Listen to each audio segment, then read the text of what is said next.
Titan Sports Incorporated, the parent company of the World Wrestling Federation, a professional wrestling promotion, was headed by Vince McMahon.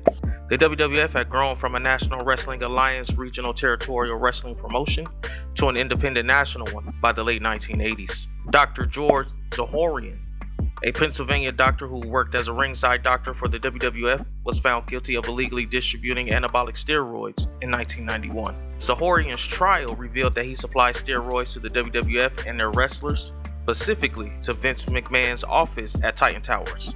I'm going to pause it right here. Before we continue, please leave a like on the video, subscribe to the channel, and push that notification bell to stay up to date. I'm KB the Mark from WBP TV, and this is the WWE Files Part 2. Now without further ado, let's cue that intro. I'm a visionary, revolutionary. I'm a visionary, revolutionary. There's no arguing that former WWE Chairman Vince McMahon is the most powerful guy in sports entertainment history.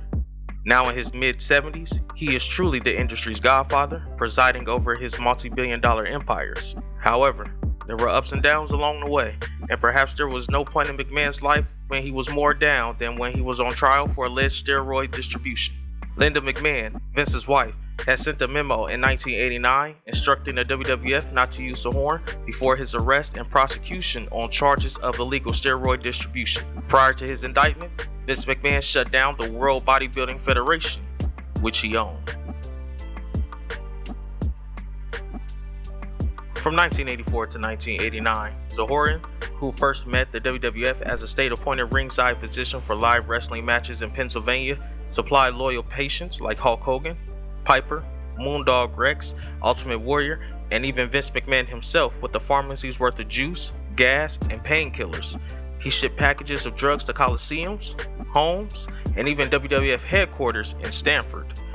According to journalist Weldon T. Johnson, Justice Department investigators eventually discovered evidence that Zahorian supplied steroids and pharmaceuticals to 43 pro wrestlers, 37 of whom were employed by Vince McMahon's WWF when deliveries were made, many of them without even the pretense of a prescription.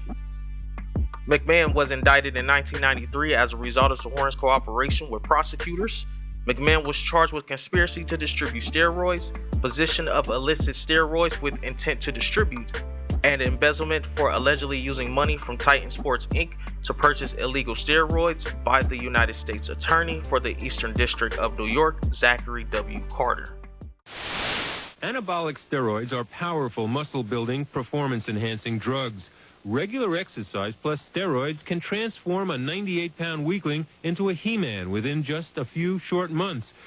Where were you getting them? Well, initially, you could get them around the weight room until I met Dr. Zahorian. You can experience problems, yet none of the literature that is printed to this date states that there's any documented evidence that the anabolic steroids will cause the problems. Until last June, Dr. George Zahorian was the ringside physician for the Pennsylvania State Athletic Commission. That was when he went on trial for selling illegal steroids to professional wrestlers. The doctor's defense? He was only trying to wean them off the drug. The wrestlers themselves were not prosecuted because at that time, possession of steroids was not a crime. I think that all of a sudden there would be a line that would form to see Dr. Zahorian. Well, after a while, it was known by everyone what was going on. I thought these guys were getting their stuff. They lined up. Absolutely lined up. To get steroids. Yeah, sure. Hulk Hogan, Rowdy Roddy Piper, Rick the Model Martel, Dangerous Dan Spivey, and Flying Brian Blair were all subpoenaed to testify at the trial. They all appeared, except for Hogan, who was excused, even though Dr. Zahorian stated that he had known and successfully treated him for a serious steroid abuse problem. The others testified that when they couldn't get to see Dr. Zahorian personally, they mailed him money from wherever they happened to be and were sent the drugs by Federal Express. To get additional proof that Dr. Zahorian was dealing steroids, not prescribing them, West sent an undercover informant in to buy steroids from the doctor. The informant was wired for sound. It's like I told you, cash and carry. You know, if I have it, you got it, you pay. I can't give you anything unless I have the money. West said, "You're nothing but a drug dealer." What's your reaction? I don't accept that. But the jury did, and it took them less than 2 hours to convict Dr. Zahorian. It's hard to believe what's occurred today.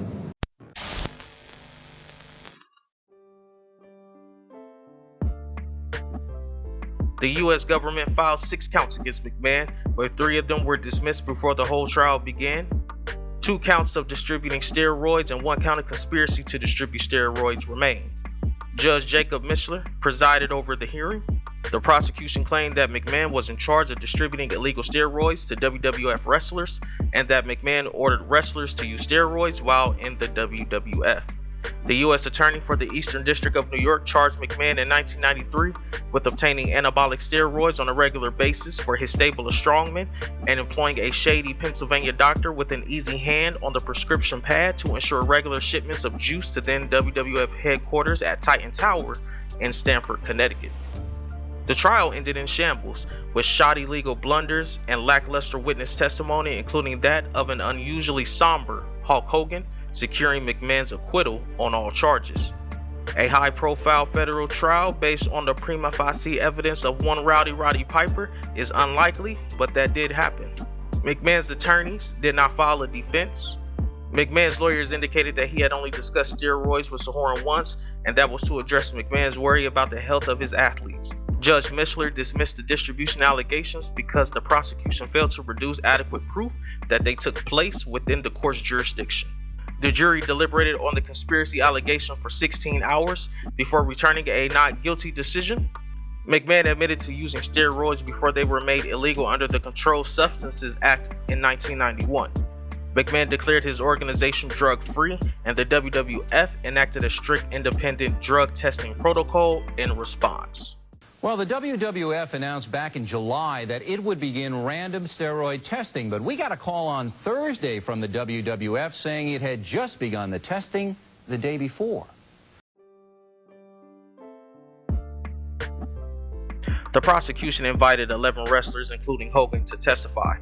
Apart from Nails, no other wrestler put to the witness testified that McMahon supplied them with steroids. McMahon, according to Nails, forced him to use steroids in order to bulk up. However, McMahon's defense attorney stated that Nails was a hostile witness since he had previously been sacked from the WWF and was dissatisfied and seeking retribution.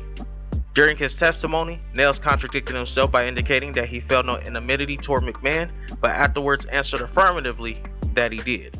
Hulk Hogan, Rowdy Roddy Piper, Rick the Model Martel, Dangerous Dan Spivey, and Flying Brian Blair were all subpoenaed to testify at the trial. They all appeared, except for Hogan, who was excused. We can't discuss the steroid trials unless we know who Jerry McDevitt ESQ is. Following Chris Jericho's weekly introduction, the show opens with WWE's longtime lawyer, Jerry McDevitt, who is the star of this particular edition. According to McDevitt, he has been WWE's counsel for over 30 years. Apart from being WWE's lawyer, McDevitt is a close friend of the WWE and McMahon personally, who, as seen by a photograph in his office, asked Vince to his wedding, such as their friendship. McDevitt is described by Jim Ross as the most intelligent man I have ever met. McDevitt is described as tall, aggressive, and courageous in court by Wade Keller of Pro Wrestling Torch. In essence, he is a top-tier lawyer. Next, we turn our attention to Hulk Hogan, a well-known superstar who must also be covered because of his significant involvement in steroid trials. Without Hulk Hogan, there is no Vince McMahon. Both men made each other during the 1980s golden era. Hulk Hogan was regarded as the most dangerous personality. Hogan was working for WWF's main opponent, World Championship Wrestling, at the time. Hogan was granted immunity for anything he said on the witness about getting his steroids from Zahorian while working for McMahon. It was expected that when Hogan entered the courtroom, he would bury Vince McMahon and put him to prison for years. In an unexpected change of events, Hogan would go the other way, recalling his friendship with McMahon, that they were gym pals, and that Vince was not personally responsible for the prescription of steroids, effectively exonerating McMahon of the claims leveled against him. Hulk Hogan was called to testify, but was excused at the last minute. Dr. Zahorian testified he had treated Hulk Hogan for a serious steroid abuse problem with success. Hogan says he only used steroids 3 times for treatment of an injury and under a doctor's careful supervision. The wrestlers who testified at Dr. Zahorian's trial said that when they couldn't see Dr. Zahorian personally, he sent them steroids by Federal Express. Records show several Federal Express shipments from Dr. Zahorian to Terry Bollea, better known to his fans as Hulk Hogan. Because Jerry McDevitt had represented Hogan in the Zahorian trial, his involvement is seen as a conflict of interest, implying that McMahon's team would need to rearrange, examine his strategy, and bring in outside assistance. Former federal prosecutor Laura Bravetti was added to the team. According to McDevitt, the intention was for him to represent WWE as an organization, while Bravetti would represent Vince McMahon himself. They would rely on Bravetti's cross-examination of Hogan in order to avoid using McDevitt's earlier representation to dismiss him from the case. A little aside, Vince McMahon arrived to trial wearing a neck brace in order to evoke babyface sympathy in his war against the United States. It appeared ridiculous, but it appears to have helped matters. McDevitt, on the other hand, admits that he had recently had neck surgery and was wearing it for valid reasons. Dr. Zahorian is led from his cell into the courtroom to testify against Vince McMahon. A letter, however, is discovered that discloses some of the darker, more twisted tactics of forcing someone to testify. According to McDevitt, Zahorian was sent to a series of harder jails throughout the state, which were intended for the most aggressive and dangerous offenders. This was most likely done to frighten Zahorian. When he was asked to testify and admitted that he couldn't because he was unaware of any conversation he was alleged to have had with McMahon, he was taken away and threatened with a tape recording of him and Dunn, which could further extend his sentence for selling steroids to children. He only remembers such a talk after that. This dialogue then becomes the only way to bring Vince McMahon down. After then, Zahorian disputed that his treatment was malicious or impacted his testimony.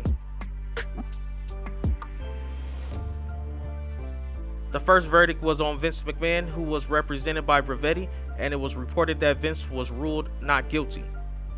McDevitt then had to wait nervously and anxiously to see if the WWF, which he was representing, had also been found not guilty.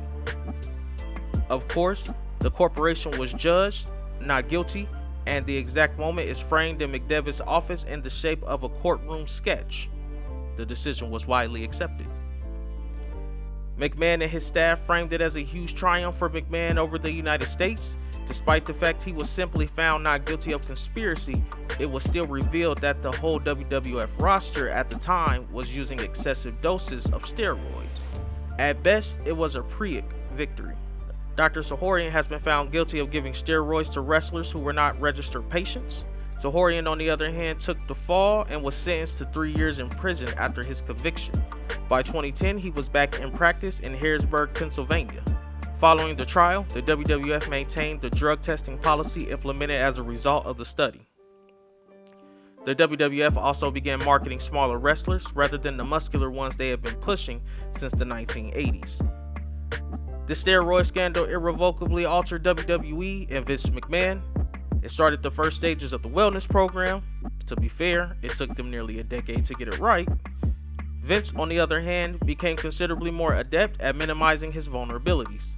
He also obtained a lifelong attorney in Jerry McDevitt, as well as a new view on the future of his organization.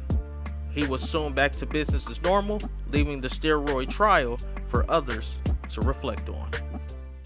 I started with nothing and came out a king. I've been the one that's been ballin' for rings.